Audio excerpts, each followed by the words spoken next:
দেখো, এখানে আমি তোমাদের এখানে নিয়ে এসেছি কোশ্চেনটা, কারণ এই যে তিনটে মলিকিউল ছিল, এই তিনটে মলিকিউলের মধ্যে তোমাদের হচ্ছে জেইতে এসেছিল arrange the compounds in order of increasing pK value. PK ভ্যালুর সঠিক ক্রম অনুসারে সাজাও। কে কে মানে কি? কে মানে আমাদের অ্যাসিডিটি, আর পিকেটা তার অপোজিট মানে বেসিসিটি। এবার দেখো, এবার আমি যদি এই তিনটেকে আমি কনজুগেট, আমার অ্যাসিডিটি মানে কি তার কনজুগেট বেস বানাবো, একটা করে হাইড্রোজেনকে বাদ দিয়ে দেবো এখান থেকে, এখানে মনে করো কনজুগেট বেস আসলো। কনজুগেট বেসটা কীরকম আসবে এই তিনটের? দেখো, এইটার কনজুগেট বেস আসলো এইটা, এইটার কনজুগেট বেস আসলো এইটা, এইটার কনজুগেট বেস আসলো এইটা। তাহলে 1 2 3 কনজুগেট বেসগুলোকে আমি করে নিলাম, একটা করে হাইড্রোজেন আমি বাদ দিয়ে নেগেটিভ চার্জ নিয়ে আসলাম, কনজুগেট বেস সৃষ্টি করলাম। এবার কনজুগেট বেসটা কার ক্ষেত্রে স্টেবিল হচ্ছে বলো? এখানে পিকে মানে হচ্ছে কি বললাম, কে অ্যাসিডিটি, যত অ্যাসিডিটি বেশি তত পিকে কম, যত অ্যাসিডিটি বেশি তত পিকে কম। এবার আমি যদি দেখি 1 আর 2 আর 3 পিকে এ ভ্যালুটা সব থেকে বেশি কার হবে?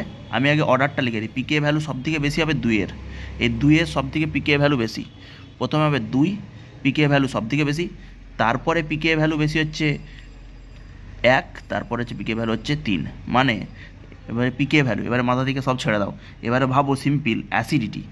দেখো, এখানে যদি আমি তোমার নেগেটিভ চার্জটা ডেভেলপ করি, দেখতে পাচ্ছ তিনটে নিজের দিকে ইলেকট্রন টেনে নেওয়ার গ্রুপ আছে, strong electron withdrawing group with minus I effect, CF3 minus I effect আছে।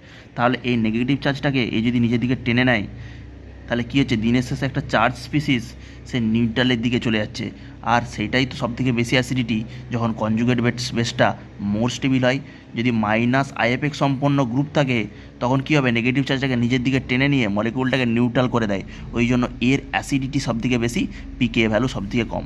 তাহলে পিকে ভ্যালু অর্ডারটা আমি লিখে দিচ্ছি। পিকে ভ্যালু, এবার অ্যাসিডিটি এলে কে এর ভ্যালু অর্ডার দিলে অ্যাসিডিটি বললে উল্টোটা হয়ে যাবে 2 1 3। এটা হচ্ছে পিকে ভ্যালুর অর্ডার, 2 1 3, এটা পিকে ভ্যালুর অর্ডার। এবারে এর অ্যাসিডিটি অর্ডারটা উল্টোটা, 3-এর অ্যাসিডিটি সবথেকে বেশি।